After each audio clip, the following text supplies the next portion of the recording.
ত্রাণবাহী ট্রাকের দিকে ছুটছে ক্ষুধার্ত গাজাবাসী। উদ্দেশ্য, যদি পাওয়া যায় একটুখানি আটা ময়দা। মানুষের পাতে খাবার নেই, নেই থাকার ঘর। ক্ষুধার জ্বালায় ঘোড়া গাধার খাবার আর ঘাস লতাপাতা খাচ্ছেন স্থানীয়রা। কখনো লাইন ধরে জোগাড় হচ্ছে একটু চাল ডাল।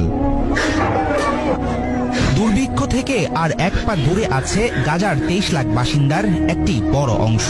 জাতিসংঘ সহ সাহায্য সংস্থাগুলো জানিয়েছে, শিগগিরই কোনো পদক্ষেপ না নিলে অনিবার্য দুর্ভিক্ষের কবলে পড়বে অবরুদ্ধ এই অঞ্চল। বিশেষ করে শিশুরা পড়েছে জটিল অবস্থায়।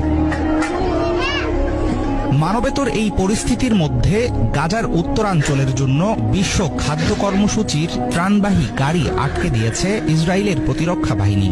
2 সপ্তাহের মধ্যে গত মঙ্গলবার ক্ষুধায় জর্জরিত অঞ্চলটিতে খাদ্য সরবরাহের চেষ্টা চালায় WFP।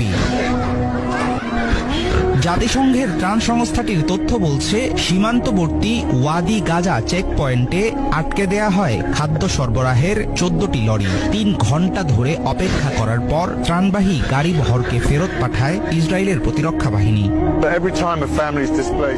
যখন একটি পরিবার ঘরবাড়ি থেকে উচ্ছেদ হয়, তখন তারা আরো মরিয়া হয়ে ওঠে। নিজেদের সহ্য ক্ষমতা কমে যায়।